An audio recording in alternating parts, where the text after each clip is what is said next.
নবীজি দৌড় দিতেন, সাহাবায়ে কেরাম শুনতেন। আল্লাহ নবীজি সবক দিতেন, সাহাবায়ে কেরাম শুনতেন। আল্লাহ নবীজির হাতে হাত রেখে বায়াত গ্রহণ করতেন। বায়াত গ্রহণ করার কারণে সাহাবীদের অবস্থা পরিবর্তন হয়ে যেত। কিরকম? আমাদের দরবারে একটা কিতাব আছে আইনুল ইলম।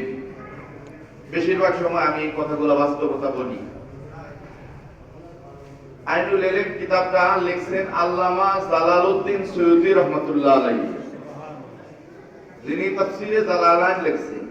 এই তাফসীরে জালালাইন যদি কেউ না পড়ে, এই বাংলার জমিনে কোনোদিন সে আলেম হতে পারবে না, আলেম দাবি করতে পারবে না।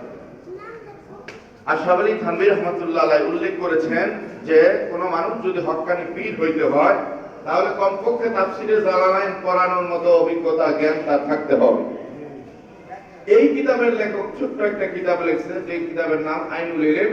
কিতাবটাকে সংরক্ষিত করা হয়েছে দেওবন্দ, পৃথিবীর সবচেয়ে বড় মাদ্রাসা আল্লাহর ওলি কাসেম নানুতুবি রাহমাতুল্লাহ আলাইহি মাদ্রাসার মধ্যে।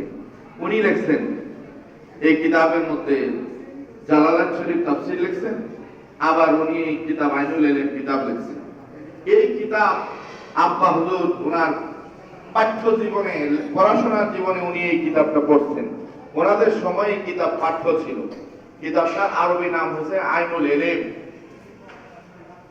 আব্বা হুজুর এই কিতাবটার গুরুত্ব অনুসারে ওনাদের সময় পাঠ্য ছিল, এখন পাঠ্য নাই। এরকম অনেক বই পুস্তক আছে না, যে আমরা আগে পড়ছি অনেকগুলো নাই, আসিল না? এরকম অনেক কিতাবাদি দেখলে আমরা নাই।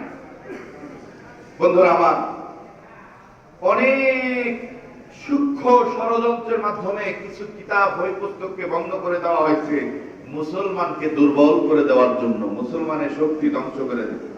যে শক্তিগুলা কিতাবের মধ্যে ছিল, যে শক্তি থেকে আপনি আমি কিছু শিখতে বুঝতে পারতাম, মাদ্রাসার উলামায়ে কেরাম, যার কারণে আজকে মাদ্রাসার মধ্যে এলেম আছে, কিন্তু সেই মাওলানা মুফতি সাহেব বের হয়ে পীরের বিরুদ্ধে ফতোয়া দেয়। কারণ কি জানেন? ওই পীর ধরা সংক্রান্ত যে কিতাব ছিল, এটা ইহুদিরা বাতা দিচ্ছে। হ্যাঁ, আগের দিন উলামায়ে কেরাম পীর ধইরা পীরের কাছ থেকে পাগড়ি পাইয়া তারপরে আল্লাহওয়ালা হইয়া বের হইছে। এখন মাদ্রাসা থেকে বের হয়, বাকিটা আমি বলবো না, আপনারা বুঝে নিন। বন্ধুরা আমার, মাদ্রাসা থেকে বের হয়ে ফতোয়া লাগায় পীরের দরবারে যাওয়া যাবে না। আল্লাহ হানা। কারণ হইছে এখনকার যে সিলেবাস আছে, এই সিলেবাসের মধ্যে পীর ধরা সংক্রান্ত কিতাবাদি এগুলো নাই। বন্ধুরা আমার, আল্লাহ কুতুব আব্বা বলছেন যে আমার মাদ্রাসায় থাকবে, সিলেবাস যা হলো তা হোক না কেন, আমার এই মাদ্রাসায় পীর তরিকা সংক্রান্ত কিতাবাদি থাকবে।